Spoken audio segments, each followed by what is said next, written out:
Olá, sejam todos muito bem-vindos a mais um episódio do podcast Fala Gol. O podcast Fala Gol é um oferecimento da Copego, Cooperativa dos Ginecologistas e Obstetras do Estado do Ceará desde 1991, cuidando do seu cooperado. E antes da gente iniciar o nosso episódio, faça o seguinte: se inscreva no nosso canal, ative as notificações, ajude a gente a ajudar mais pessoas, né? Porque esse podcast, quanto mais você se inscreve, quanto mais você ativa as notificações, quanto mais você assiste, o algoritmo do YouTube entende que é um conteúdo relevante e ele passa a distribuir para mais pessoas. Esse é o nosso objetivo, de levar informação de qualidade, com segurança, para melhorar a saúde e o bem-estar da nossa população. E hoje nós vamos conversar com a doutora Trícia, não é isso, doutora Trícia? É a doutora Trícia Mello, não é isso? Que é ginecologista e obstetra, não é isso, doutora? E a gente vai falar aqui sobre parto, né? É um momento na vida de tantas mulheres, na vida de tanto casal, que causa muitas dúvidas, causa às vezes ansiedade, preocupação, angústia, né? E a gente vai desvendar tudo hoje aqui nessa conversa. Primeiro, muito obrigado, doutora Trícia. Obrigada a você, Graça. Muito obrigado pela sua participação. Por ter chamado a gente para estar aqui. Perfeito, pela sua disponibilidade para tentar ajudar as nossas colegas mulheres, né? Nesse momento e as famílias. É um momento tão angustiante, né? De medos que toda mulher tem. Não só a mulher, porque o marido hoje tá muito o cônjuge, né? Tá participando muito e também com isso tá tendo as angústias, as ansiedades.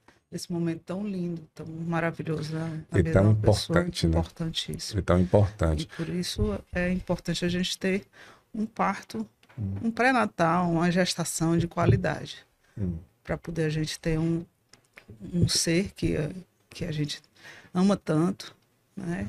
É saudável. Ser saudável. Eu costumo dizer às minhas pacientes que o primeiro momento de vida do bebê é intraútero, né? Então, isso a gente tem que manter a gestação bem saudável para ele ser bem saudável quando nascer. Claro, esse é o nosso objetivo, né? Esse é o objetivo sempre. Você falou aí quando a gente começou a falar aqui, né, do parto, que é um momento bonito, um momento importante, mas um momento angustiante também, né? Como você fala, um momento angustiante. E é interessante isso, porque assim, hoje, em comparação a algumas décadas atrás, a informação é muito fácil, né? Assim, é bem mais fácil você conseguir informações. Mas, talvez, porque antigamente não. Antigamente, tinha dificilmente você poderia encontrar até um médico, né? Às vezes era uma parteira, né? Que fazia ali o parto. E a família, né? Normalmente ficaria ali. Era uma coisa mais caseira, vamos dizer assim. E hoje não. Hoje existem uma centena de informações, possibilidades, profissionais. Existe um aparato, né? Para que a mulher passe por essa situação. Mas aí você diz que as pessoas estão angustiadas ainda. Angustiadas, né? Porque também tem muitas informações, mas informações boas e ruins, relevantes e irrelevantes, né? Que chegam a até angustiar muito, porque são muitas opiniões também, Sim. Né? Que chega a mulher, o casal, e que, na verdade, não tem relação científica ou coisa parecida, porque olham muito superficial. Por isso que eu acho que nós estamos aqui para poder tentar dar uma boa informação, Claro. para poder diminuir um pouco essas angústias, essas ansiedades. Você tocou num ponto aí, doutora, que é a informação superficial, né? Superficial. O fato de você ter ali na sua mão, né? Como num aparelho desse aqui, a mulher engravida, vamos supor, aí começa a perguntar problemas na gravidez. Ixi, vai aparecer assim vários, coisas que talvez, que antigamente ela não ia saber nem que existia, né? E que muito provavelmente não vai acontecer, mas só o fato de você saber ali realmente causa essa angústia. Então, a sua orientação, assim, como é que a gente vamos dar o primeiro passo aqui vamos imaginar que a pessoa soube agora que está grávida, né? Que engravidou. Qual é o procedimento? O que é que ela tem que fazer até antes mesmo do parto, né? Claro, do pré-natal. Qual seria a atitude dela? A primeira coisa é tentar ficar um pouco mais tranquila. Sim. E procurar o seu obstetra para poder começar um pré-natal bem feito, Sim. né? Porque a gestação, não existe gestação sem risco. Existe gestações de risco habitual, que são os baixos riscos, e alto risco. E às vezes se a gente não fizer um bom pré-natal, passar a gestação bem, então o que é que vai acontecer? Você pode deixar uma gestação de risco habitual para um alto risco, né? Então, as de risco habitual, as de baixo risco, são aquelas pacientes que estão dentro sem nenhuma comorbidade, sem pressão alta, sem diabetes, sem aquela gestação, aquela paciente que chega bem tranquilo. De alto risco, que eu também trabalho muito com alto risco, né? São aquelas pacientes com idades mais avançadas, que têm alguma comorbidade, que são hipertensas, diabéticas, que têm hipotiroidismo, que têm alguma coisa que precisa ser uma trombofilia, que tiveram perdas gestacionais, ou fertilizações. Então, isso tudo tem que ter um obstetra de alto risco para poder acompanhar, né? E aí chega na história do parto, que aí chega no parto adequado para cada mulher e cada gestação, né? Então não dá para a gente generalizar a via de parto. Todo mundo tem que ter parto normal. Não, né? Lógico que a Organização Mundial de Saúde hoje fala da gente ter 15 a 20% de parto cesariano, que aqui no Brasil nós estamos com essa cotação invertida, né? Nós temos 15, 20% de parto normais e os restos, 75% de parto cesariano, porque nós somos campeões de cesárea do mundo. E a cesárea, na realidade, ela é para ser a segunda opção, né? Isso, ela é a segunda opção. Não é para a gente demonizar a cesárea, porque claro. A cesárea veio para salvar vidas. E salvou muitas vidas, né? Bastante. Antigamente se ouvia falar nas nossas avós, bisavós, que se dizia assim, a minha mãe morreu de parto, né? O meu irmão, ela teve não sei quantos. A gente tinha muita, assim, as famílias eram numerosas, né? Muitos filhos e sempre tinha alguém que morreu. Assim, né? Assim, era filhos comum. morreram de parto. Realmente no meu... A minha avó, parte paterna, teve 14 filhos. 14. Meu pai teve 13 irmãos. Só que ela teve 15 filhos. Então, e um morreu no parto. Morreu no parto. Quando não morre a própria mulher, né? Por hemorragia, por distócias de parto, porque o bebê estava atravessado, né? Então, são situações que entra a cesárea, que veio para isso, né? Ela veio para salvar vidas. Só que o que é que acontece? Se demonizou, assim, se teve de um tempo para cá, que só se acha que a cesárea é o parto normal, né? Mas a gente tem que entender, lógico que hoje a gente já faz uma cirurgia menos invasiva, com anestesias mais tranquilas. O pós-operatório a gente já usa medicações para diminuir a dor, mas é uma cirurgia, né? A gente não pensa, às vezes a gente está lá no consultório, aí pergunta quantas cirurgias você já teve? Aí diz, não, nenhuma. Mas a paciente teve uma cesárea e não lembra. Que foi cirurgia, né? Foi cirurgia, né? Sim, e uma cirurgia até, assim, porque ela, vamos dizer, de um risco interessante. Claro. Porque a gestante está toda congesta dos vasos, tudo, da pelvis. Então, você abrir uma pelvis dessa por uma cesárea, a gente tem risco de trombose, de infecções. Não para demonizar a cesárea, nem para dar medo a ninguém, mas a gente tem que entender isso, né?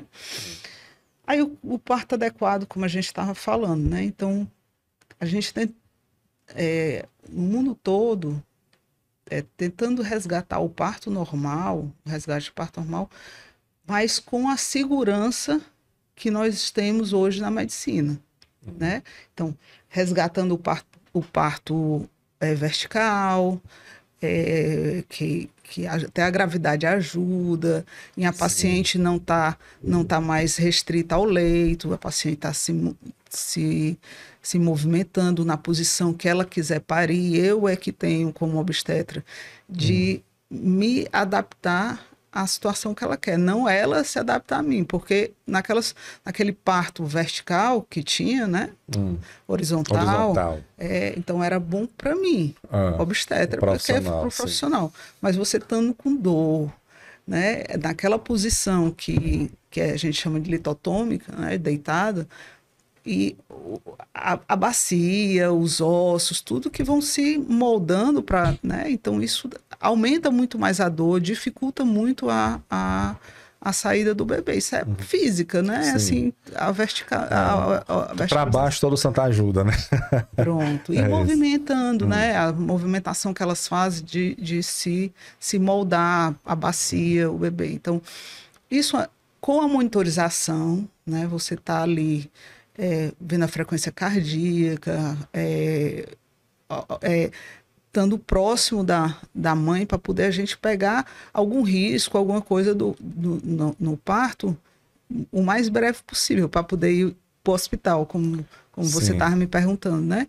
Então, porque hoje, com a humanização de parto, a gente tem... Humanização de parto, agora a gente já entrou noutra história, né? A humanização de parto se fala de respeito e autonomia, né? Respeito e autonomia. E esse respeito deve... começou-se a ver que não se tinha respeito às dores, ao desejo da mãe de parir, ou mesmo de ter uma cesárea, porque ela tem a autonomia de decidir, lógico, com a responsabilidade de você ter um bebê, de você ter um filho, né? Porque na obstetrícia, o obstetra é o único médico que tem 2 pacientes. Às vezes 3, né? Então, todo médico ele quer ter 100% de êxito na sua, do seu paciente. Na obstetrícia tem que ser 200% ou 300%. Verdade. Não é verdade? Então, você tem que dar autonomia à mãe, mas com respeito ao outro paciente, né? Com respeito ao outro paciente. Com um parto normal bem assistido, por exemplo, mas na hora que o outro paciente está começando a ter sofrimento, a gente lança a mão da cesárea para poder salvar vidas, né? Sim. Ou então a mãe decidiu por quê? Por medos, por ansiedade, ou mesmo porque ela decidiu por isso ter um parto cesariano, da gente tirar o bebê, mas numa época interessante para ele não sofrer, porque às vezes se tira um bebê com a prematuridade que isso vai fazer ele sofrer. Lógico que justifica quando vai ter sofrimento da mãe, ou por hipertensão, por alguma comorbidade, que aí vai entrar em risco os dois, né? Mas a mãe pode sim lançar mão disso. Mas qual é o nosso papel de obstetra? Entre outras coisas, é informar qual é a melhor via de nascimento. Informar, dar todas as porcentagens, todas as orientações, e daí então, com a paciente, decidir qual é a melhor via de parto que ela tem, que seria o parto adequado. Que a gente conversa sobre isso, né? Quando a mulher tá com tudo ok, né? Fez o pré-natal tudo direitinho, não tem nenhuma comorbidade, pressão ok, tem aquela diabetes gestacional controlado, não tem... mas mesmo assim ela decide pelo parto cesáreo, né? Tem algum, assim, há uma diferença para a mulher utilizar o parto cesárea sem que ela precise? Tipo assim... É onde a gente fala do respeito, né? Onde eu tinha te dito agora um pouquinho. Respeito dela decidir por isso. Mas para ela decidir por isso, a gente tem que ter informado a todas ela as opções, o leque de opção. Porque tem muita paciente que chega lá no consultório, não, doutor, eu quero cesárea. Eu disse, tá certo, mas vamos conversando sobre isso. Pronto. Né? Aí no decorrer do pré-natal, a gente vai conversando, vai alinhando os pontos e tudo, e depois, quando ela chega no final dizendo, não, doutora, eu tive todas as boas informações, tudo, mas eu decidi por ter minha cesárea. Aí você vai respeitar, não, e nós vamos fazer a cesárea o mais bonita possível, mais humanizada, possível, né? Diminuindo as luzes, botando a música, diminuindo o ar-condicionado, colocando o bebê em cima dela. Porque é o nascimento de um filho. Eu acho que isso aí é um dia ímpar na vida de qualquer... A forma com que ele vai vir, assim, às vezes se torna indiferente até pela a importância daquele momento, né? Porém, existe uma... Até... Você vê na nomenclatura, você fala parto humanizado, você imagina que é o parto normal, né? Que não é o cesárea. Mas não, né? Não, parto humanizado é aquele que tem respeito e autonomia. Pronto. Né? Então, esse é como é que eu digo? O principal foco da humanização de parto. Né? Agora, existe o parto natural e parto normal, que é uma separação muito pequenininha, como se o parto normal tivesse sido com alguma instrumentalização, desde a analgesia, a um fósforo, o vácuo extrator. Ai, doutor, ainda se usa? Sim, isso são os instrumentos que a gente não deve usar em todos os partos. Mas dependendo da situação, dependendo da situação, nós temos que saber utilizar para salvar vidas. Claro. Né? Então, todo obstetra tem que saber esse tipo tem que ter esse tipo de formação para poder salvar vidas. Né? Quando vai ter um risco maior até de tempo para você colocar numa cesárea ou então tirar um bebê ali que já está em sofrimento, né? Então a gente precisa disso. Aí o parto natural, aí o pessoal diz, parto humanizado, parto natural é em casa. Não, é parto domiciliar. E aqui no Brasil a gente não tem muita condição nem é autorizado pelo Conselho Federal de Medicina. Sim. E nem a gente tem condições de fazer isso porque nós não temos um sistema organizado. A gente tem na Holanda, sim, isso, né? Mas o sistema é todo harmonizado, todo organizado para poder ter esses partos domiciliares. Chega uma parteira, uma obstetriz na casa do paciente, isso o hospital já está sabendo, o tempo de ir para lá, se precisar, a sala da cesárea já está pronta, tudo organizado para poder... Fora que eu fico pensando muito é que na Holanda se anda muito de bicicleta, né? Aqui no Brasil, se você sair meio-dia para o hospital... De bicicleta. Você chegar... Não, eu tô dizendo assim, mesmo no carro, né? No intercorrência, você está em casa com uma paciente dessa. E aí o bebê nasce com asfixia, o roxinho. Daqui, né? Que o obstetra consiga se deslocar até o local. Não, até que ele sair de casa para o hospital. Cada minuto é importante nesse momento. Né? Então, a gente trabalha até assim. A gente trabalha com enfermeiras obstetras que são doulas, que elas vão para a casa da paciente, sim, e ficam com ela até um trabalho de parto ativo, né? E se comunicando com a gente. Olha, doutora, a frequência cardíaca está legal, ela está bem, né? Então, são enfermeiras que têm condições, formação para até fazer um parto de risco habitual, mas a gente não trabalha com parto domiciliar. Estou dizendo se numa situação de emergência, né? Sim. Né? Mas aí, na hora de tiver perto, assim, lógico que tem coisas que saem um pouco do controle. Né? Mas a grande maioria, quando está perto aí a gente vai para o hospital para parir no hospital, né? Com toda a assistência de um hospital. Fica em casa, no seu quarto, na sua cama, até um horário X que dê para parir no hospital, ou que a gente observe que tem alguma coisa que não está bem para ir logo ao hospital para poder resolver. Isso a gente observa até, é interessante que a gente observa até a hora do dia, porque se for de noite, tem menos trânsito, dá para a gente passar um pouquinho mais em casa. Curtir mais o momento em casa. Né? Mas se é meio-dia, então a gente vai um pouquinho mais cedo. Se é primeiro filho, a gente pode demorar um pouquinho mais. Se é segundo, então a gente vai... Tudo depende muito de cada situação. E a experiência também ajuda bastante a gente. Interessante, né? Você falou, não tinha ouvido esse tema. Então é o parto... Há uma diferença de parto normal para natural. Então, o pessoal dá essa... O normal seria o que não é é cesárea, né? Não, que é não, que é os vaginal. dois são vaginais, né? sim. Então, só que o normal seria um que pudesse ter uma instrumentalização. Sim. E o natural sem instrumentalização nenhuma, mesmo que seja no hospital mesmo, né? Mas sem instrumentalização, né? Porque antigamente era assim, é interessante, eu ainda peguei essa época, né? Não sou tão velha assim não, mas peguei, porque a medicina ela evolui rápido. Sim. E naquela época a gente não podia dizer que era uma coisa errada, porque isso o mundo inteiro fazia, né? Você chegava um paciente no hospital, você botava ele em dieta zero, fazia um clisté para limpeza de intestino, soro, deitada, sem comer, né? Não tinha acompanhante.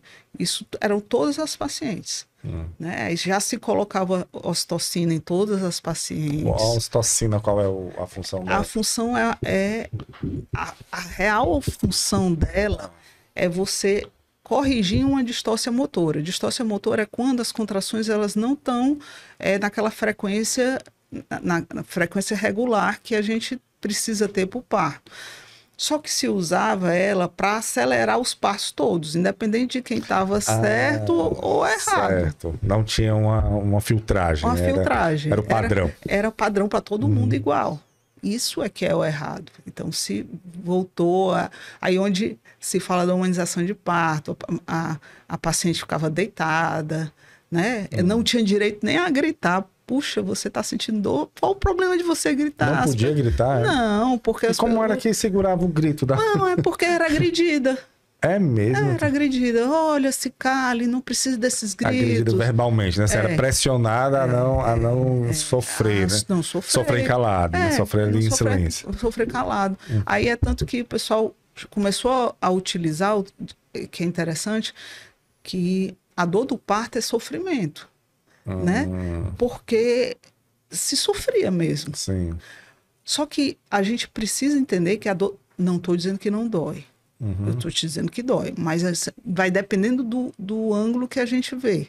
Se a gente pegar essa dor do parto como sofrimento, ela vai doer muito. Se a gente pegar a dor do parto como um nascimento, um momento, né? Momento, né, que você sabe ali. E que você sabe exatamente por que ela está acontecendo e que é a única dor do ser humano que é natural. Não existe outra dor que seja normal. Se você quebra o pé, se você perde um ente querido, né? Se você... Qualquer coisa é dor, a dor é de sofrimento. A dor do choque, né? Você quebrou um osso ali, é o corpo dizendo, olha, isso aqui tá errado, né? Errado. Então, a do parto não. Não é dizendo que tá errado, é o contrário, dizendo que tá certo. Né? Então, por isso que é importante a gente trabalhar no pré-natal também com a parte psicológica das pacientes. Com certeza. Eu li um livro recentemente, é de uma médica, até de uma psiquiatra. Vou lembrar o nome da médica, é a doutora Anna Lembeck. O nome do livro é Nação Dopamina. É falando sobre os prazeres que a humanidade está tão em busca desses prazeres, assim, a qualquer custo, né? Que estão esquecendo de que, às vezes, que existe um equilíbrio. Ela fala isso no livro, não vou entrar muito em detalhes aqui, mas assim, de uma maneira muito superficial.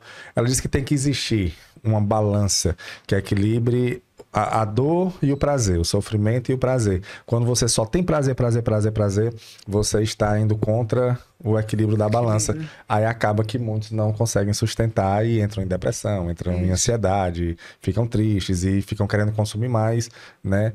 Situações que lhe causam essa dopamina a qualquer custo, né? Entrando em vícios mesmo, em drogas, em redes sociais, ela fala, né? Que hoje é um vício. E aí você fala uma coisa e cabe muito essa dor, que na realidade é uma dor normal, né? A única normal, ela traz um prazer muito grande uma depois. Liberação de dopamina importante quando o bebê nasce. Isso, quando nasce, pronto. Então esse equilíbrio da dor que a mulher sente com o prazer do nascimento, isso deve fazer muito bem para o emocional da pessoa, né? Vários pacientes, né? Mas uma que chamou a atenção da gente foi que ela se preparou bem para esse parto. E ela era muito religiosa, né? Então, durante a contração, a dor, ela gritava, que eu acho que no outro lado do hospital se ouvia. Mas quando ela estava naquela... Porque, assim, 50 segundos de dor, 3 minutos sem dor. Parece o contrário, mas Sim. Então, 3 50 segundos a 1 minuto com contração. Com dor, sim. E 3 minutos sem. Sem. É mais sem do que com. É isso. Sim. Mas a gente acha que é o contrário, né? Quando tá sentindo. A intensidade, né? A intensidade da dor. E ela gritava. Mas quando parava a dor, ficava no intervalo, ela pegava assim o crucifixo que ela tinha. Meu Deus, muito obrigada, muito obrigada. Tá do jeito que eu sonhei, tá do jeito que eu sonhei.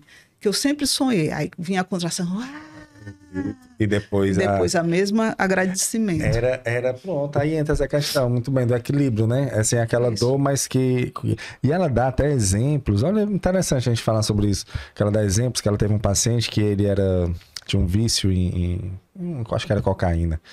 E aí ele queria sair desse vício. E ele relatou a ela que ele pesquisou umas coisas sobre você mergulhar em água fria.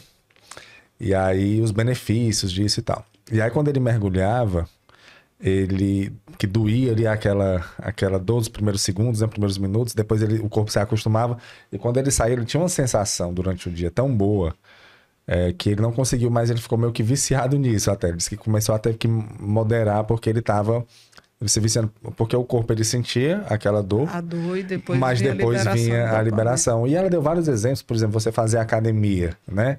Exercício, que tem aquele momento ali de dor que você faz, né? Porque o músculo crescer, ele quebra, né? Então realmente você tem aquele sofrimento, vamos dizer assim, né? No momento em que você está fazendo exercício. Mas depois vem a sensação de prazer, de liberação da dopamina, de bem-estar, né? Que é isso. Então, esse equilíbrio. Então, acredito que o parto normal não foge disso. Não, né? não foge disso. Olha que interessante. Era 50 segundos ali de dor, mas alguns minutos de prazer, né? E aí, quando a criança nasce, deve ser... Olha, é ímpar assistir esse momento. Olha, a gente se emociona. Sim. Né? A gente já fez vários partos, mas todo momento é diferente. Toda mãe é uma mãe, todo filho é um filho, porque às vezes você acompanha a mesma mãe que está no terceiro filho, mas é uma emoção. Você mareja os olhos, porque você vive aquele momento com aquela pessoa, né? Que é muito emocionante. E você vê essa satisfação mais no parto... Porque o cesárea, assim, não vamos falar mal do parto cesárea, ele é muito importante. Mas o fato de você estar numa cirurgia, que existe uma sedação, né? Não, hoje a gente existe, não né? ceda mais. Não ceda, né? A gente deixa ela a gente tenta deixar o bebê com ela até o final da cirurgia, para poder dar uma... Mas a cirurgia em si, porque você faz um corte ali, né? Não tem nenhuma anestesia local? Não tem anestesia, Pronto. né? Tem um bloqueio da peridural à RAC, mas sedação para dormir não. Perdão, me expressei errado. Não é de sedar de você ficar alheio ao que está acontecendo, não. Fica acordada, né? Mas você não fica, vamos dizer assim, foge um pouco do... O parto normal, você é uma pessoa ativa. Pronto. Né? A cesariana, você é passiva. A mulher é passiva. Boa. E no parto normal, ela é ativa. Ela é ativa, o marido é ativo, né? Então, tem uns que se emocionam, que eles também choram. Assim, uns que desmaiam até. Não aguentam. Não aguentam a emoção. Né? Mas é assim, bem emocionante. Então, a cesárea é passiva.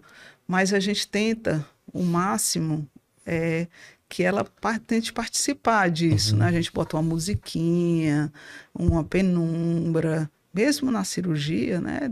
Fica conversando com ela sobre, né? Deixa aquele momento ser dela, por mais que ela seja passiva, a gente deixa aquele momento ser do casal, né? Para poder ter uma boa experiência. Né? Experiência, porque vai ser... O nascimento em si já é uma coisa única, né? O próprio parto natural, o parto normal, quando ele começa a ter uma experiência ruim, porque às vezes a pessoa não está suportando mesmo, né? Quando ela começa a a lidar com isso, como eu disse dessa paciente, né? Então, ela está sendo uma experiência boa. Sim. Mas quando começa realmente a gente observar uma exaustão, um sofrimento, porque aí você tem pacientes que você vê que a cara, o rosto, na face é um sofrimento. Então, aí isso deixa de ser natural. Né? E aí você tem que intervir. Aí a gente tem que intervir de alguma forma, porque não vai ficar um momento especial, né? Um momento bom de se relembrar. Vai então, ser uma coisa ruim, né? Vai ficar meio que a pessoa fica traumatizada, né? Acho que pois é, isso causa um trauma. Trauma para o nascimento do seu filho, não, em vez de ser um momento. Boa. Mas aí tem a medicina para ajudar também, que acredito que no próprio parto vaginal, né, o normal sem ser cesárea, existe talvez alguma medicação. Analgesia de parto, né? A gente tenta fazer, antes de analgesia, que é uma anestesia, a gente tenta utilizar dos métodos não farmacológicos para diminuir a dor do parto, que é a verticalização, a gente tem no hospital mesmo, a gente tem piscinas descartáveis que tem água morna, porque a água morna ajuda a diminuir aquelas dores na bacia, né? Movimentos que a gente pode ajudar quando a gente vê a posição do bebê pela ausculta fetal, não sei o que, para poder dar uma acomodação melhor para a paciente, sugerir posições para ela, né? Às vezes a gente sugere e dá certo, mas às vezes ela mesmo procura aquela que ela se sente mais confortável, né? Um dia a gente estava fazendo um parto e antes da pandemia e tinha muita gente ali, muito familiar ali ao lado, né? E ela queria gritar, assim, e não se sentia bem à vontade, né? Tinha muita gente. Terminou que eu e a enfermeira, ela foi ao banheiro, né, o banheiro limpo, lógico, o banheiro que era um local mais fechado, que ninguém escutava, para poder parir lá. Porque ela se sentiu mais aconchegante. Entendeu? Ficou mais aconchegante lá. E pariu bellissimamente dentro do banheiro. Quanto tempo dura mais ou menos, doutora, assim, do momento que dá as contrações, da roupa, aquela famosa rompeu a bolsa, né? Mas isso aí é coisa de novela. É coisa de novela mesmo, isso não existe, não. Vamos tirar até isso da cabeça das pessoas, porque quando rompe a bolsa, acha que é um toboágua, né? Isso, e rompeu a bolsa. Rompeu a bolsa, vai nascer, corre, porque senão não vai dar tempo. Se fosse assim. A gente foi treinado assim, né? Mas não ainda assim. Continua, né? Nas novelas, nos filmes, tudo isso. Mas não, assim, por exemplo, hoje eu tô com uma paciente que ela rompeu a bolsa com 17 semanas. E a gente está segurando, hoje ela está com 28 semanas de gestação. Ela está internada, lógico. É uma gravidez de risco, né? Gravidez de risco, monitorizando o bebê diariamente. Mas segurando o máximo que puder. O máximo para ter uma vitalidade. Sim. Né? Tem risco de infecção? Tem, mas na UTI também tem risco de infecção, né? Claro. Então, fazendo, entre aspas, o útero como uma UTI. Né? Claro. Uma boa UTI, né? Uma melhor UTI. Não, né? Tem UTI melhor. Só que monitorizando a mãe por risco de infecção diariamente, monitorização e o bebê, né? A vitalidade fetal, para até saber o momento de separar os dois, onde a UTI mesmo, né, vai ser mais benéfica do que o útero, né? Bacana, né? Então dá para, se ela tá... é só dando exemplo de que não rompeu a bolsa, que nasce. A criança nasce. Ela já está com mais de 10 semanas. Então quais são as características mesmas? Primeiro eu acredito que seja o tempo, né? Assim, um tempo de já...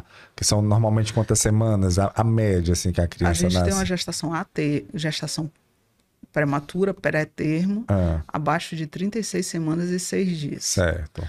De 37 a 41 semanas e 6 dias é uma gestação a termo de tempo. Boa. Acima de 42 é pós-termo. Mas a gente nunca deixa passar dos 41, não, que é a orientação do Ministério da Saúde, porque a gente tem um erro, pode ter um erro de data, tanto para mais quanto para menos, que chega de 3 a 5 dias, e se a gente chegar muito perto dos 42, pode ultrapassar isso. Sim. Então, normalmente, com 41 semanas, a gente conversa para poder ter uma resolução. A gente vai induzir, o que é que a gente vai fazer para poder ter uma resolução da gestação. O que você falou é interessante, porque a gente pensa que é tudo muito certinho, né? Não. 42 semanas, mas como é que vai saber exatamente o dia que ocorreu a fecundação, né? A gente tem uns cálculos tem uma noção, pela última beta, menstruação. Né? E o beta... Não, o beta é muito amplo, né? Então, mas é mais pelo ultrassom do primeiro trimestre, que faz a medida só do comprimento do bebê da cabeça ao bumbum, que a gente chama comprimento cabeça-nádega. E aí, nesse primeiro trimestre, a margem de erro é de 3 dias só. Entendeu? Para mais quanto para menos. E é super interessante isso, mas nem todas as mulheres, né? Porque a gente está falando aqui de uma condição boa, né? Excelente, Sim. de excelência, né? Mas nem todas as mulheres têm essa excelência de pré-natal, excelência de monitorização. Mas né? mesmo assim, por exemplo, assim, a semana tem 7 dias, né? Você completar uma semana ali certinho, não necessariamente vai completar. Por exemplo, se ela tiver engravidado, ocorrida a fecundação em uma segunda-feira, e aí faria uma semana na outra segunda-feira. Mas aí quando isso chega no final, né? No final, assim, não necessariamente vai completar aquela semana para poder nascer. Tá com 42 semanas, assim, é bem complicado. É complicado, por isso que eu te falo das margens de erro, né? Para poder a gente não ultrapassar, ou nem para menos, para tirar um bebê prematuro, e nem para mais, para poder tirar um bebê pós-termo. Tem que ter aquela margem de mais ou menos 3 dias, né? A gente usa no final da gestação até de 5 dias. 5 dias, né? Chega, alguns com margem de erro, assim, até 1 semana, 2 semanas, mas isso aí é quando o bebê é muito grande, pequeno, né? Os extremos. Entendo. Então, quando tá no a termo, né? Que é no normal ali, qual seria a característica de que a criança vai nascer? A gente já viu que romper a bolsa é um mito, né? Não, ela vai até se romper a bolsa, ela vai nascer. A gente, em uma gestação a termo, ela deve nascer pelo menos nas 18, 24 horas. Certo. Né? Então, não é correr para o hospital que vai nascer, mas pelo menos porque também depois de 18 horas começa a aumentar o risco de infecção. Sim. Então, não vale a pena. Vale a pena ser ir para o hospital, para quem quer ser o parto normal, fazer a indução, e quem não quer, respeitando, fazer a cesárea, né? Mas existe porque você tem a gente chama de pródromos de trabalho de parto, que é uma preparação do corpo para um trabalho de parto, que são contrações não rítmicas, não dolorosas, né?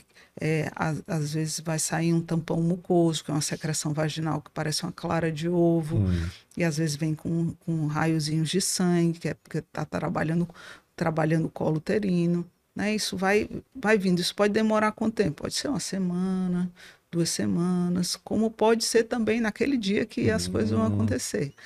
Aí elas começam a se aproximar, as contrações. Elas começam a aumentar um pouco o tempo, que antes era de 10, 20 segundos, e passava meia hora sem ter. Aí elas começam a ficar um pouco mais próximas e com intensidade um pouco maior, né? Até a gente chegar num trabalho de parto ativo, que a gente chama de parto ativo, que seria 3 contrações em 10 minutos, de 50 a 60 segundos, com intervalo de 3 minutos. É quase que matemático, por incrível que pareça, né? Ficar calculando ali. Você ficar calculando. Chegou nessa situação, aí sim. A grande maioria, lógico que existe a medicina, a gente não diz nem nunca, nem sempre, quando ela está num trabalho de parto bem, bem bom, ela fica nessa. A gente sabe até a hora que vai. Pegou o relógio, passou os 3 minutos, vai ter a contração agora. Fica assim bem organizado. Bem regular. Bem regular, né? Então são 3 minutos sem contração e alguns segundos com contração. E aí, nesse momento, já é para estar no hospital, você dirigir para o hospital. A gente vai se dirigir para o hospital. Para o hospital. Aí sim. Aí tem a dilatação também, que é mas aí é mais para o médico, né? Que ele vai saber, né? Ou não? A mulher pode... Aí é mais para o médico, né? Para saber quanto está a então, dilatação. Assim, para a mulher mesmo, assim, a gestante, o companheiro ou companheira, Que vão sentir na contração mesmo, pra né? Poder ir pro doutor, ó, tá com 3 minutos, de 3 em 3 minutos. Aí a orientação vai para o hospital. Já vai pro hospital. Eu vi, assim, alguns casos, né, acontece da criança nascer no carro, né? Onde é que a gente fala não é nem perder o time, é porque nem nunca, nem sempre, né? Às vezes você pode estar nessa situação aí e de repente as coisas mudarem com muita rapidez. Até o horário que isso acontece, né? Por exemplo, entre 5 e 6 horas da tarde, você vai pegar Antônio Salles, então a criança talvez nasça no carro, porque vai pegar um engarrafamento grande. Já fiz parte no carro. Já aconteceu, foi, doutor? Já sim. E olha que interessante, sem nenhum... Aí foi bem natural, né? Foi. É o natural propriamente dito, né? Eu já vi casos de bombeiro, né? Fazendo ajuda, o policial tá passando a viatura, para e ajuda. E o próprio... Mas, assim, as pessoas têm medo disso, né? Lógico. É óbvio, mas, é uma emergência, né? Isso aí é mas é o sonho de consumo de toda mulher que não quer sentir dor, né? É aquele parto porque a veio jato, rápido, né? Veio rápido. O pessoal chama de tsunami, a jato, né? Que tá nascendo aqui, quando vê, segurou. Já tá lá. Eu brinco com a maioria das pacientes que estão no interior, né? Então, doutora, se ela começou a ter as contrações, não sei o quê, eu disse, se tiver nascendo, tu para o carro, bota em cima, tira a tua blusa, aquece o bebê e vai postar. É assim, porque antigamente, se você for para pensar, o pessoal nascia, né? Antigamente as pessoas morriam muito, mas nascia também. Então, assim, a natureza realmente, quando ela segue o fluxo, né? Quando segue o fluxo, nasce assim, com, apesar e sem o médico. Às vezes ele ainda atrapalha. Com, apesar de ser um médico. Mas é verdade. Agora, a medicina está aí para tentar... diminuir os riscos, né? Pronto. Diminuir os riscos. É isso que acontece. Não menosprezar isso, né? Claro. Porque tem gente, tem uma... infelizmente, assim, para chegar a um equilíbrio, às vezes tem existem alguns extremos, né? O problema, eu sempre digo, para tudo, o extremo é o que atrapalha, sabe? O extremismo, para tudo, assim, se você for observar, quando é muito extremo, dá algum problema. Então, você tem que pegar ali o meio termo, né? Pegar um equilíbrio, que a vida fica bem. Até mesmo naquele exemplo que eu dei da dopamina, do sofrimento e do prazer, né? Quando você consegue equilibrar isso fica muito bom. Quando você consegue nos extremos, aí já é patológico. Já fica ruim. Mas aí a gente tem também as opções de parto, né? Assim, eu acho que quando a mulher já está assim, no decorrer do pré-natal, talvez ela já venha conversando, já venha pesquisando. Eu já vi, por exemplo, parto dentro d'água, né? As pessoas mas é a história que eu estou te falando da água morna, né? Que ela ajuda a diminuir as dores, é um método. E então não é só para relaxar, não. O parto é feito ali mesmo, né? Pode fazer, se ela quiser parir ali, se ela está se sentindo bem naquele ambiente, né? Então não tem problema. A gente fica. Porque assim. A gente tem medo que o bebê morra afogado. Rapaz, a gente teve uma conversa aqui com outra obstetra, não foi? A gente eu perguntei justamente afogado, isso. Não. Mas pelo amor de Deus. Ele sai da água. Falaram isso, exatamente. Ele está dentro da água. Né? Agora, você não pode tirar o menino da água e jogar dentro de novo, né? Agora, se ele nascer na água, ele ainda está com cordão umbilical, ele ainda não expandiu os pulmões. Então ele nasce na água e ele fica... Com cordão umbilical. Porque ele fica respirando pelo cordão umbilical, claro. Agora, se tirar, ele cheio chora... de líquido ainda, né? Então, quando ele chora, se você botar dentro... Aí afoga. Aí não dá, Com certeza. Aí não dá. Então, na água... E é tão lindo. Eu imagino. Teve um que eu me apaixonei, que eu quase não tiro. Que ele ficava olhando pra mim. Ele ficava olhando dentro d'água. Virava a cabeça, rodava, olhava pra mim. Sei que a enfermeira que trabalha comigo me cutucou assim, doutor, ele já vai fazer 1 ano, acho, com a gente. Bem assim. A gente tirar, porque os parabéns estão preparados. Mas deve ser muito fantástico. fantástico, viu? fantástico. Você vê a... Porque ele você imagina, ele tá dentro de um local totalmente fechado, né? Isso. Aí ele sai e fica vendo as E pessoas. fica olhando. É a Ele nem coisa mais chorou. linda. Não, porque ele ainda tava dentro d'água, né? Ele não chora não, né? Não, eles chorar, não. Eles fazem... Pois é, eu tava imaginando aqui, porque dentro da barriga da mãe ele... Eles soluçam, eles se mexem, mas... O choro é só para quem tá no mundo já. Já tá expandindo Tá expandindo os pulmões, né? E aí ele ficou só observando. As cordas vocais que aí ficam bem... Claro, bem... E aí, vixe, aí vai ter muito choro, né? E aí ele ficou só observando o mundo em si, né? Olha que interessante. E aí tem também as posições, né, que você falou que seria... Verticalização. A verticalização é o normal, é aquele padrão, vamos dizer assim. Não, verticalização é o em pé, o horizontal é que é o padrão. Sentado, né? Da forma que ela quiser parir. Né? Então, até mesmo na banheira, ela fica sentada, né? Ou então em posição de 4 apoios, que ajuda muito. De 4 apoios, né? Tem várias posições que ela pode ir testando as posições. Assim, eu acho um pouco complicado ela acorda, ou ela já acorda isso antes mesmo, não para tem não como dar, acordar. Né? Isso aí fala em acordar, outra paciente, né? Que o marido ocupado não pôde participar dos pré-natais, dos encontros de gestantes, porque a gente faz uns encontros bem legais para informar bem a elas,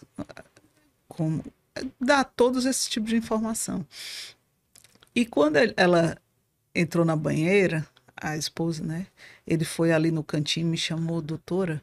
Ela não combinou comigo. O que é isso? O que é isso? Aí eu disse, calma, porque não dava para combinar, que ela não sabia que ia entrar. Só que, como ela está assistindo dor, ela foi tentar, se na água morna diminuía. Né? Mas aí ela não combinou comigo. Tem uma discussão ali. Olha, a gente vai ter que tentar. É uma DR. Deixa só a criança nascer que a gente discute, a gente conversa sobre isso. Olha, tá nascendo aqui, mas a gente vai conversar, viu? Que você não estava acordado, não. Então é realmente no decorrer, né? Ali do momento. No momento. A gente vai, inclusive, se ela não sabe, sugerindo algumas posições. Tenta aqui, se é melhor. Não, algumas já vão para a posição, mas algumas são um pouco mais tímidas ou não tem. Aí a gente vai sugerindo várias posições para saber se ela... Todos os hospitais, doutora, eles estão preparados para isso? Porque eu acredito que um quarto de parto, ele é mais ou menos parecido com um quarto comum do hospital, ou não? Ele tem uma preparação, né? Tem, né? Hoje, a grande maioria dos hospitais privados, das maternidades privadas, elas estão preparadas para esse tipo de parto. E muitos do Sistema Único de Saúde também, a maternidade escola, os Gonzaguinhas, eles estão, o HGF, o César Carlos, tem quartos de parto. Tá? Maternidade escola está bem lá na frente nisso. Perfeito. Porque é bom, né? Isso daí, que é a opção, né? A questão, o bom da medicina é porque ela dá opções, né? Assim, você ter opções para cada situação, né? Para cada situação. E aí, se você tiver coragem de ter um parto normal quando estiver tudo ok... Essa palavra coragem... ela é forte, né? É forte. Mas é assim, já é um termo que se usa bem, né? Ela teve normal... É corajosa. Corajosa, né? Uma vez eu estava no hospital com uma paciente na cadeira de roda para subir, né? Aí chegou uma do lado, você tem muita coragem. Aí a paciente trabalho de parto, aí outra bate assim, tem muita coragem de ter um parto normal. Parabéns, você é corajosa. É forte, porque assim, algumas mulheres podem se sentir assim, não, mas eu sou corajosa, eu só não quero sentir dor, né? Só não quero sentir dor. Assim, não deixa de ser coragem. Para poder no Brasil, mas eu tô falando no Brasil, você ir contra uma onda que é a onda de cesárea, né? Não deixa de você tá se indo contra a maré. Sim. Apesar de não ser a melhor maré, sim, né? Mas ir contra a maré, que hoje, como eu te disse... São 65%, é? 70% de foi a 80%, 90%. É mesmo. Sabe o que eu acho, doutora? Que é a questão... Porque a vida hoje, ela tá muito corrida, né? Muito corrida, assim. O que é até contraditório, porque a tecnologia avançou de uma forma tão grande em termos de comunicação. A gente, antigamente, para você conversar com as pessoas de longe, você tinha que escrever uma carta, né? Para fazer uma ligação, um telefone fixo e tal. E hoje não, tem WhatsApp, tem As pessoas que fazem respostas Instagram, muito rápido, é. tudo. Então, assim, teoricamente, era para sobrar mais tempo pra gente, né? Piorou. Mas não, a gente parece que está ocupando mais o tempo com afazeres. Então, as pessoas estão ficando cada vez mais com atividades. E o parto cesárea, ele, de uma certa forma, ele encaixa... porque olha porque o parto... Porque assim, a pessoa que tem uma vida toda regrada, você já sabe de tudo. O horário que vai trabalhar, quando vai tirar férias, quando vai fazer isso aqui, quando vai fazer aquilo, já tem uma vida bem organizada. E como é que eu vou ter filho, né? Se eu não sei exatamente quando vai ser, né? Não, ela vai ser entre tantas e tantas semanas, se você quiser ter um parto normal, né? Mas e aí, como é que vai ser, doutor? Doutora, eu já posso reservar meu quarto lá no hospital? Eu disse, não, tu não sabe quando é que tu vai ter. A gente está acostumado a ter o controle da situação. E o parto, o normal, ele mostra pra gente a nossa verdadeira realidade, né? Que nós somos humanos e dependemos de uma natureza que é maior que a gente. É maior do que a gente. Né? E aí a gente, quando faz... Repito aqui, a gente já falou sobre isso. Não demonizar o parto cesárea, ele salva muitas vidas. Né? Ele salva muitas vidas. Porém, ele tira a opção de você deixar a natureza seguir o fluxo. Porque né? tem muitas vantagens no parto normal, né?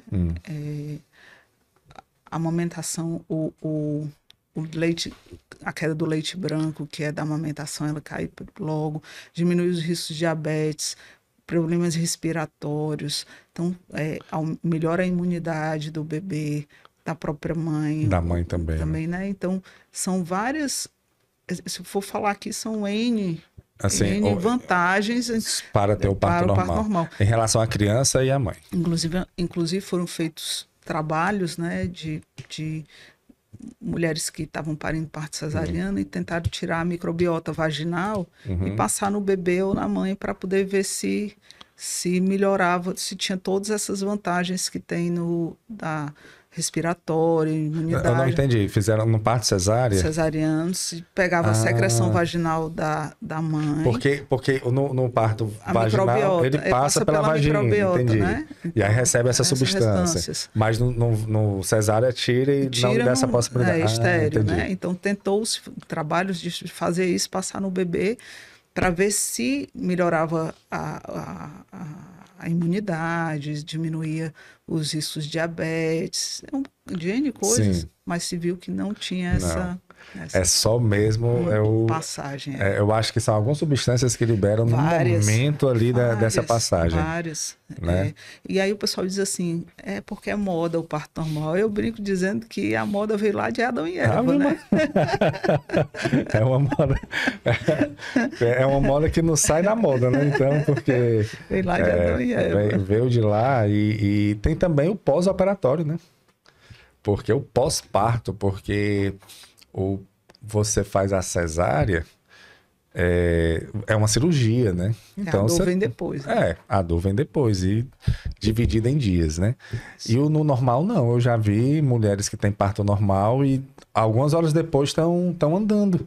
Assim, estão rindo, andando. Né? Vivendo, né? Vivendo, né? E é um espetáculo o nascimento. Né? Assim, é meio complicado hoje, por exemplo, eu dar a minha opinião como homem, né? Dizer assim, você não é mulher, você não vai passar por isso, então... Mas você acompanha. Né? Acompanho. Eu tive... a minha esposa, ela teve... O filho teve que ser cesárea, porque ele não encaixou, né? Tem essa questão, né? De encaixar, ele era muito grande também.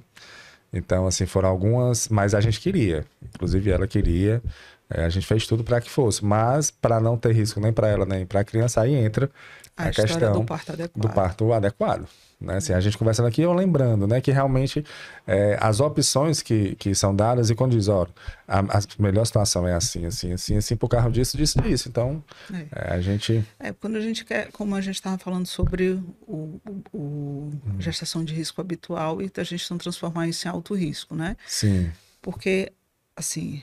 a gente fala dos índios, antigamente, né? Antigamente as mulheres andavam mais, a gente hoje anda de carro, né? Sim. Antigamente se lavava a roupa no açude, né? não sei no de que. rio. Então você preparava a pelvis, você se alimentava bem, porque não tinha esses fast food, essas coisas, né? Então...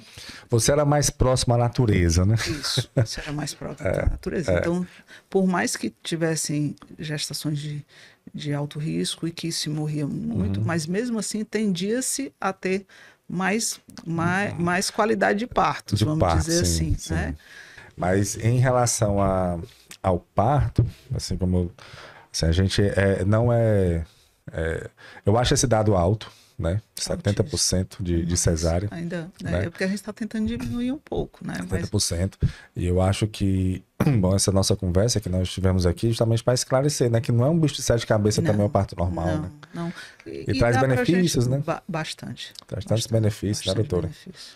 E fora, eu achei tão interessante aquela que você falou da paciente que era 50 segundos com dor e 3 minutos, o restante dos minutos com prazer, né? Sentindo o prazer do momento. Claro que aí tudo bem assistido por um profissional e fazendo tudo da maneira que tem que ser. Ela com segurança também, porque assim, tendo segurança, ela diminui também o medo do que não conhece, né? Então isso aí consegue ter um pouco mais de prazer nessa situação. Quando ela chega num local onde ela não conhece, não tem boas informações, só passa sobre medo, sobre dor, sobre sofrimento, aí ela não vai conseguir ter um equilíbrio emocional para poder sentir o que essa paciente, claro. paciente sentiu, né? E eu acho que aí entra no decorrer da gravidez, né? De uma maneira geral. Né? Acho que assim, a gente falou muito sobre o parto aqui, mas o processo da gestação, ela tem que ser muito bem assistido também, né? Tem que ser bem assistido. Não só pelo profissional de obstetrícia, que é o básico, né? Mas uma multidisciplinar. Isso, uma equipe multidisciplinar que envolve até nutricionistas, psicólogos. Né? Hoje em dia as pessoas estão precisando muito. Fisioterapeutas estão. Né? Aí depois Você vem percebendo isso? Muito, né? muito. Eu acho que já tinha, depois dessa pandemia, piorou bastante. Eu acho que o medo em geral, né? Do desconhecido. Então ficou as pessoas... E eu pensei que elas iam... Desculpa. Eu pensei que elas iam ficar um pouco mais... Não sei, eu tô achando as pessoas um pouco mais irritadas, mas... Eu pensei que ia ficar um pouco o contrário, né? Não, elas estão frágeis. Eu sinto uma fragilidade. E a gente vem conversando aqui, porque o podcast ele é sobre saúde e bem-estar, né? E o nosso objetivo é levar informações para que a pessoa tenha melhor qualidade de vida. E a qualidade de vida engloba muito a saúde mental, né? É um dos principais, mente sã, corpo são. Isso. E a gente conversando aqui já conversou com alguns psicólogos, umas psicólogas vieram aqui, e sempre, assim, porque a gente vê de uma maneira, vamos dizer assim, na prática, né? Eu fico vendo pessoas mais frágeis, como você falou, irritadas, né? As pessoas quando parece que não estão conseguindo mais se frustrar, não conseguem né? mais se frustrar. Crianças e adolescentes muito distante assim do que da vida propriamente dita, assim, mais reclusos, mais deprimidos. E eu fico vendo, né? Mas assim, tudo de uma maneira do dia a dia. E quando eu converso com um profissional que estuda isso e trabalha com isso, ele confirma também. A gente teve aqui até nessa questão que está tendo o Setembro Amarelo, né? Veio uma psicóloga falar sobre prevenção a suicídio, isso.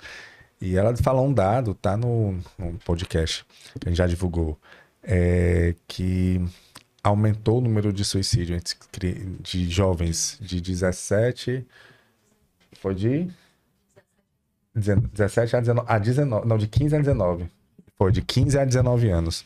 Em 49, alguma coisa, 50%. Índice de suicídios, sabe? Agora diga aí, não sou tão velho assim, mas na época da gente, a gente podia andar de bicicleta na rua, a gente ia para até um forró que não tinha muito perigo. Era. Né? Os meninos hoje, eu tenho pena, eu tenho três filhos já que tem que ficar mais recluso dentro de casa. Se sai, a gente mesmo tem medo por causa da violência. Da violência, né? Então, ficaram mais presos à tecnologia, até por uma forma de se proteger, que nem sempre se protege, porque tem os problemas da tecnologia, mas também de não sair na rua, de não se deparar com a própria violência. E na época da gente, a gente saía, não vou nem dizer que era de segunda a segunda que a gente ia pros forró. Era cheio e andava mais de ônibus, andava na rua, andava de bicicleta a pé, conversava nas calçadas, existia uma... eu vi, rapaz, eu fiquei triste, assim, a gente fica um pouco nostálgico. Um vídeo da década de 90, quando eu fui adolescente. Foi na década de 90. E sai de criança para adolescente. E aí mostraram um vídeo da década de 90 no intervalo de uma escola. Como era o intervalo de uma escola na década de 90.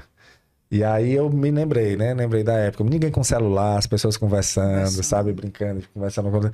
E não existe mais isso, né? Não existe mais. É uma época, eu sempre digo que nós somos os últimos. A nossa geração, acredito que até o pessoal que nasceu na década de 90, até 90, final de 90, de 2000 para cá, já foi criado uma tecnologia diferente, já foi criado de uma forma diferente, né? Quem nasceu de 2000 para cá. Então, nós somos os últimos. A nossa geração, até 90, né? Assim, nós somos os últimos, assim, que... E olha que um dado interessante aqui, até a gente já tá...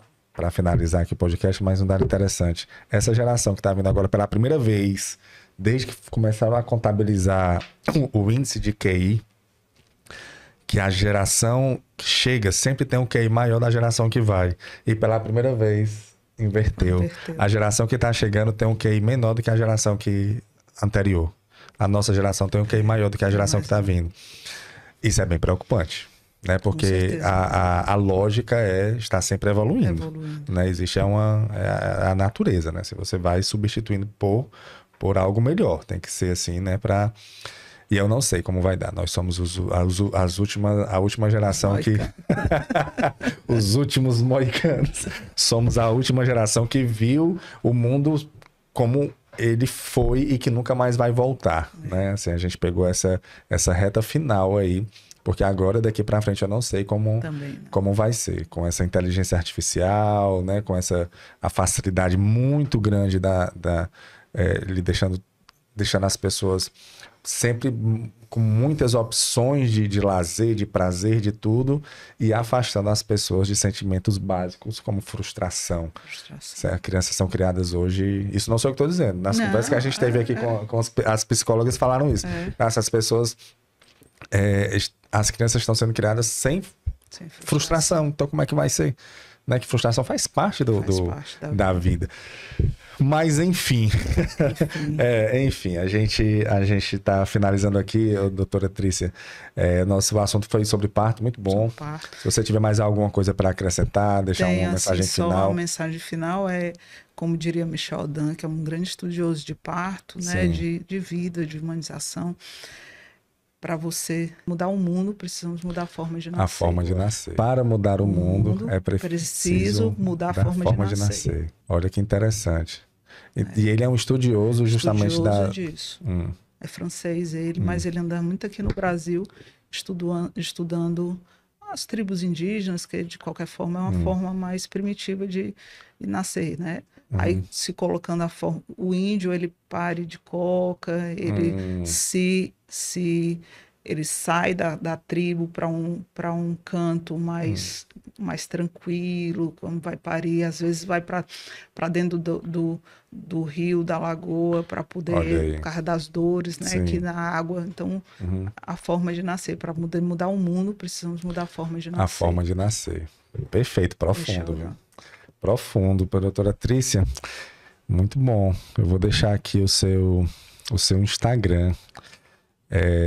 Trícia Melo. Trícia Melo, mas é Trícia JMR, né? Trícia Gelissati Melo Rodrigues. Trícia JMR. A gente vai deixar aqui também para as pessoas seguirem.